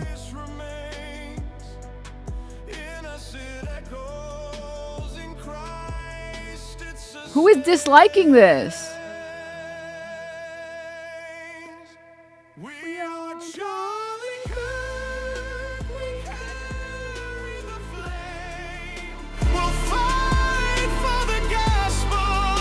We'll honor his name.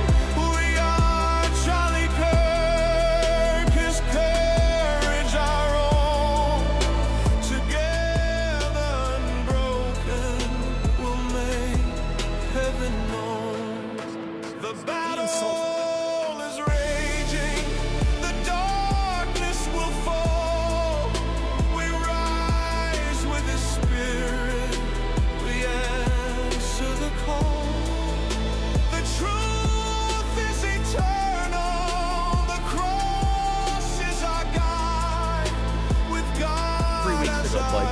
If we would have said that Joy Reid and Michelle Obama and Sheila Jackson Lee and Ketanji Brown Jackson were affirmative action picks, we would have been called the racist. But now they're coming out and they're saying it for us. They're coming out and they're saying, I'm only here because of affirmative action. Yeah, we know. You do not have the brain processing power to otherwise be taken really seriously. You had to go steal a white person's slot to go be taken somewhat seriously. Play cut 52. But I rise today as a clear recipient of affirmative action. We are Charlie Kirk, guys. Okay, remember that. All right, remember that. No, it's sick. God bless you. It's sick. God bless you. It is. My family means everything to me. Turning Point USA has always been in our life and has always been so good to Charlie, and Charlie was good to his team. Everyone loved Charlie. Yeah. I get that. Everyone. Okay. There's at least one person who obviously didn't. What do you mean everyone loved like, famously, there was at least one person who didn't. That's why everyone wants an answer to this evil. And sometimes the answer is very clear. Yeah. The truth is very clear. So I just want to say to, first and foremost, Glenn setting that question up, I can't find, to this day, because this just feels to me to be like the ultimate straw man, any commentator that has explicitly accused Erika of killing Charlie Kirk. I've seen psychological manipulation. So crazy. Of influencers trying to say that if you critique Turning Point, that's akin to accusing Charlie Kirk of Erika Kirk of killing her husband, which is utterly ridiculous. But I have never seen, and maybe I missed it, I've seen a lot, somebody come out and say Erika Kirk murdered Charlie. But that's what they set up always, which is like, I don't know how you are. I've seen people digging into her background. I've seen people speaking about her Romanian charity. I've seen people looking into her mother, all of that. I've seen all of that, but I have not yet seen where this idea that they keep trying to seed into our minds that asking any questions is equivalent to accusing her of murder. That even that feels manipulative to me. Then comes in this totally organic question from Glenn Beck. Totally organic, right? And this is going to be the extreme appeal to authority, which is, okay, if we don't want to answer any questions, we're just going to say you don't understand how the court works. You shouldn't be asking questions because that could potentially ruin the upcoming trial. Take a listen. You concerned about his assassin is in court today. Are you concerned about being able to have a jury that's not been tainted? No, it's a real thing, Glenn, and you get this. A lot of people don't, and I think that we need to do a better job of educating our citizens about our court systems. A lot of people don't know how an actual trial plays out. I am very curious about how the United Healthcare case plays out. We are living in a day and age where social media can absolutely impact. I feel it can. The reason I say that is because I don't want a tainted jury pool. I want justice for my It is crazy how much more authentic she comes off in this conversation with Glenn Beck compared to the conversation she had with Bari Weiss. Like her hair not being perfect, her not having the obscene Republican makeup, not being prepared for literally every single question. She actually comes off as like grieving widow here. She still looks kind of evil because she insists on having this like nasty black eyeliner all the way around, but like bleach blonde hair that doesn't match. But abso-Kirkley. Husband. Anytime we have leads, anytime we hear anything, we send it to the authorities. We're not messing around. None of us are involved in my husband's murder. None of us. Turning Point USA, myself, any of these other crazy accusations, none of us. Okay, so this is what I mean, where I just feel like we're just doing the same thing over and over and over again in politics, where you can just apply any situation. Like it's how it starts. It's like They come up with a narrative and it feels really stupid. You could like apply this to COVID, whatever.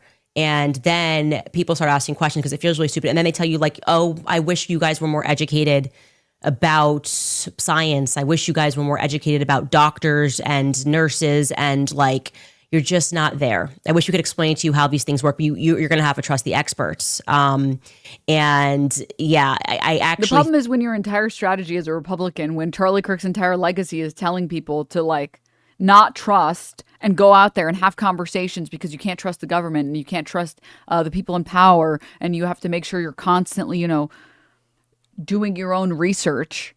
Guess what? You end up with a bunch of conspiracy theorists who, when Charlie Kirk dies, are like, are we sure? Are we sure though? I'm just asking questions right now. Are we sure though? Think that also because you guys are not trusting the experts, we're going to have to censor people on social media as they did during COVID, because social media is problematic. Actually, the problem is free speech ultimately, right? Like the problem is that you have people on social media who are talking common sense and they don't understand this. Okay, that's like, that doesn't work for me. It doesn't work for me, and it shouldn't work for you. And this next portion is where we get into the mass formation psychosis element, which is when they're trying to modify our behavior, the behavior of the masses, and they kind of want us to all form around this idea. And this is kind of actually the we're all in this together psychology that you're about to see, right? The higher calling element of the psychological conditioning. You guys are focusing on the minutia of that day and whether or not the government is involved with assassinating Charlie Kirk. But, you know, Tim Pool's telling you guys midterms. There's midterms and there's things. That's the higher calling, right? The masses should get around that higher calling. Like, even if it goes against your gut to mask your toddler, even if it goes against your gut to let your grandma die alone in a hospital, even if something is screaming at you and you're saying, why does this all feel abusive? Like abusive to toddlers, abusive to our grandparents, let them die alone. Why does it feel to me, my instinct tells me that we shouldn't put medical masks on on toddlers who can't see expressions? Well, the higher calling is that you should always ignore your gut, right?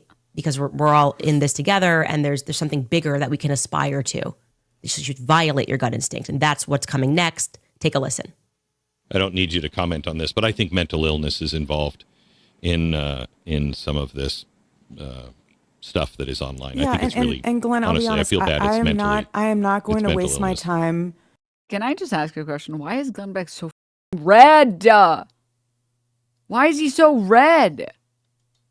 Yeah, I'm not going to waste my time in combating people, going toe to toe, calling people names. That's just not me. That's not how Charlie operated.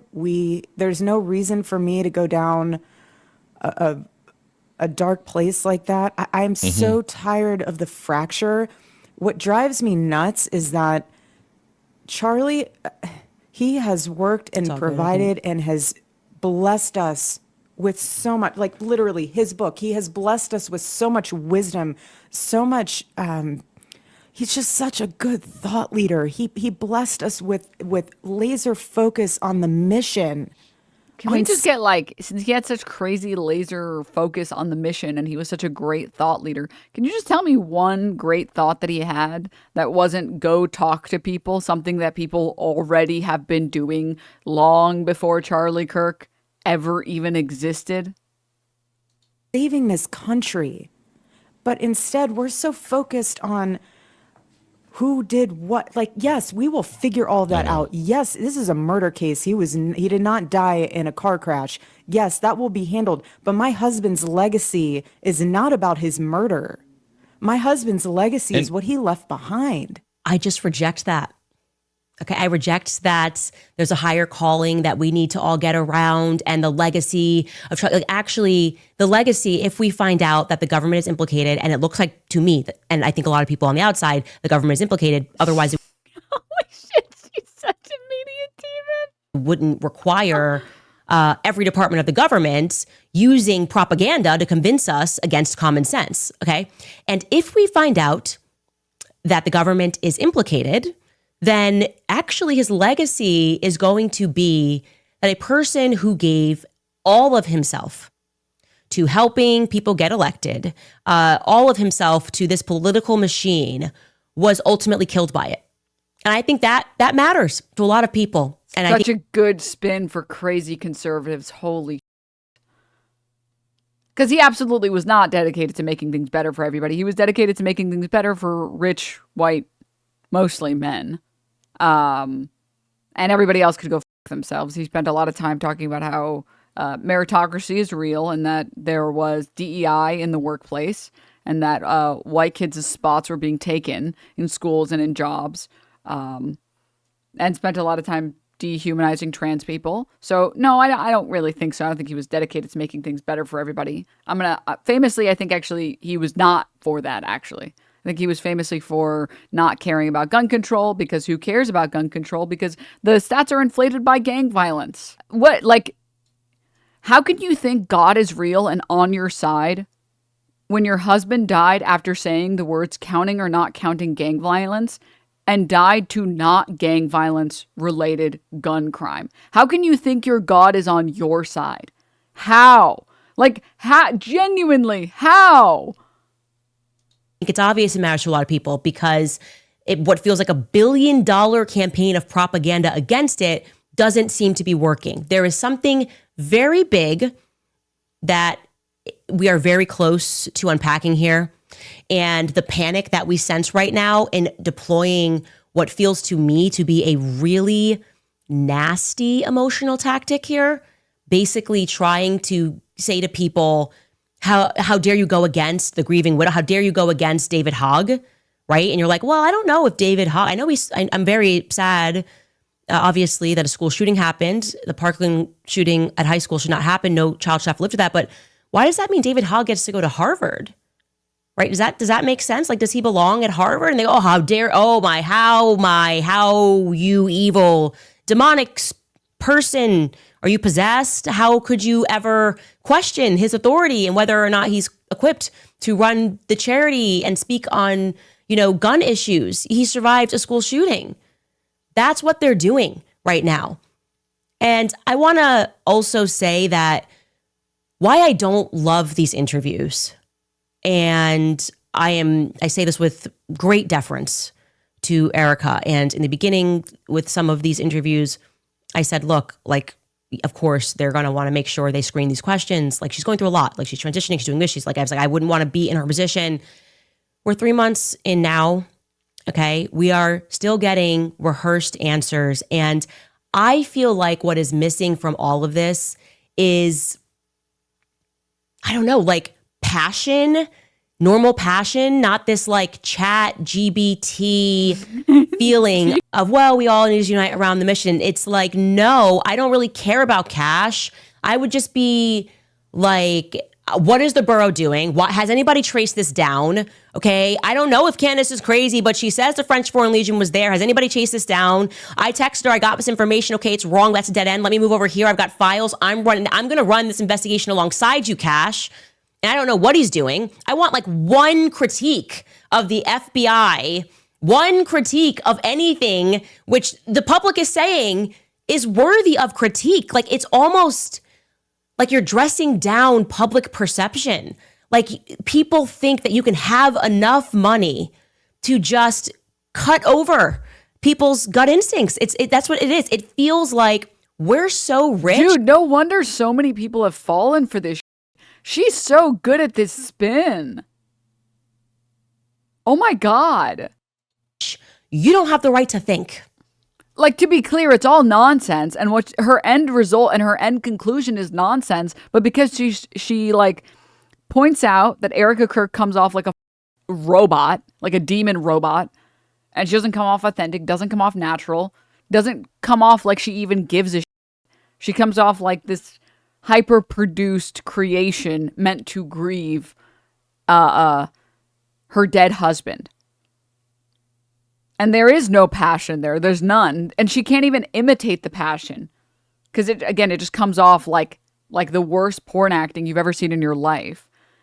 And then she uses it to like convince everyone that all of her conspiracy theories are real.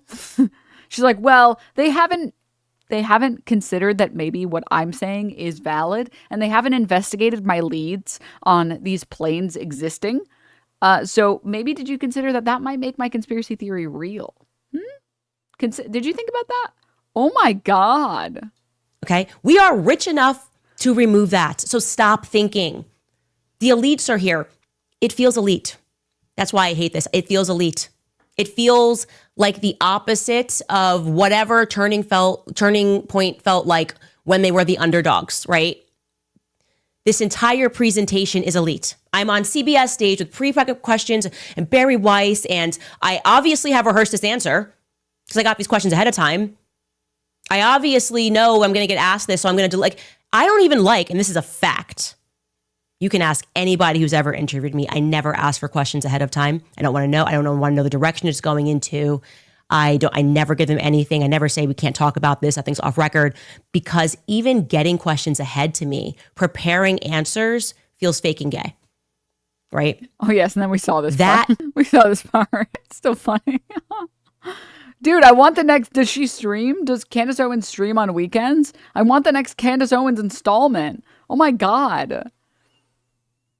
Candace and her husband are worth $250 million. This little guy grift is comical. Well, yeah. I mean, to be clear, make no mistake.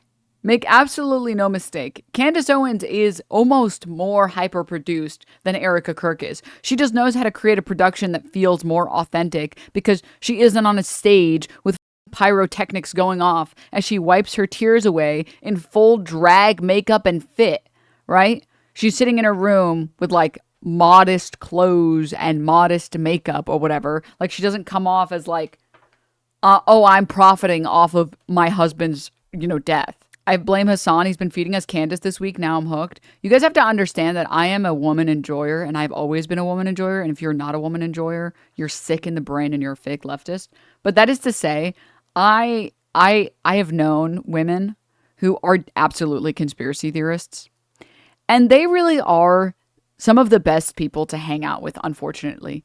And they all have this exact same cadence. I have friends of mine who have told, dude, if you streamed, you would be so successful because you are genuinely an entertaining person. I've talked to friends before and I'm like, I don't even have to really engage at all. I just say yeah, for real? Low Kirk? Hi Kirk, for real? And they could go for hours. For literally hours. They are as entertaining or more entertaining than people like Alex Jones. And listen, you can say a lot of things about Alex Jones. You cannot take away from him that he is entertaining. Alex Jones, unfortunately, is very entertaining. It's the same problem with Nick Fuentes, where he's just willing to say the craziest, stupidest shit. And that's why so many people are like, no, he's not a Nazi. It's the guy's absolutely a Nazi. Holy shit.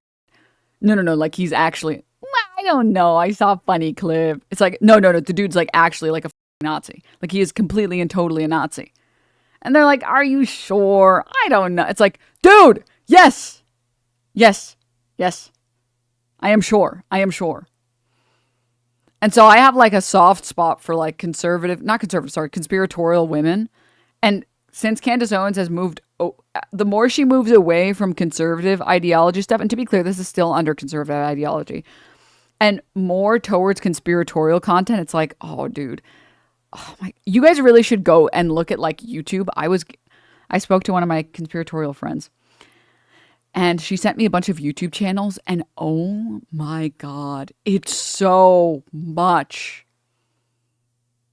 There's so much of this content on YouTube. This content, but instead of it being about politics or instead of it being about Charlie Kirk, it's about Diddy.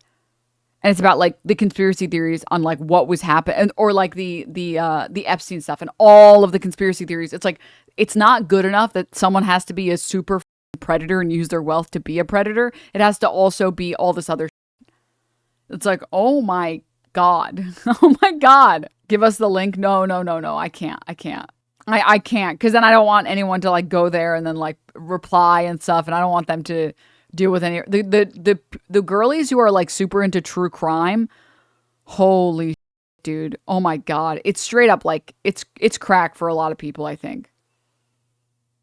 It's keeping people from doing real stuff. Well, again, it's like it's kind of escapism. The way that like we use video games, I think, for a lot of people that go to Twitch, the way that you use games to like escape reality and escape the shit that sucks, that's what they do. It's like, well, my life sucks, so it has to be that there's this big cabal that are all trading in blood with each other, and that's why all of these like singers make references to Satan. It's like, no, it could just be that like the idea of Satan's kind of cool and it kind of goes hard, and that's why. And it's not that like they're putting little fake symbols in your media, 666 and the devil laughs or whatever, you know, bottoms up. And I really don't think that that's I think it might just be that like the monster logo is dope, and that's why it looks like that. I don't think it really doesn't need to be deeper than that. Like it really, really doesn't need to be deeper than that. Also, what the f is happening? Going on, JD Vance is a fake name. He was part of that Yale group. He's getting funded by Peter Thiel, who has CIA connections. Peter Thiel is gay, right? Yep. And he's bankrolling AI right now, funding the end of the world. He's giving JD Vance $15 million. What's going on here? Well, I mean, that's such a big can of worms with Vance, but I would say that in particular after Turning Point, here's what I found really fascinating. So, you remember, I forget what event it was at. What do you mean? What do you mean? Peter Thiel is gay? Yup. Like real, recognize real. I can't stop thinking about this Liv Agar tweet. Head slop of my gay comfort character.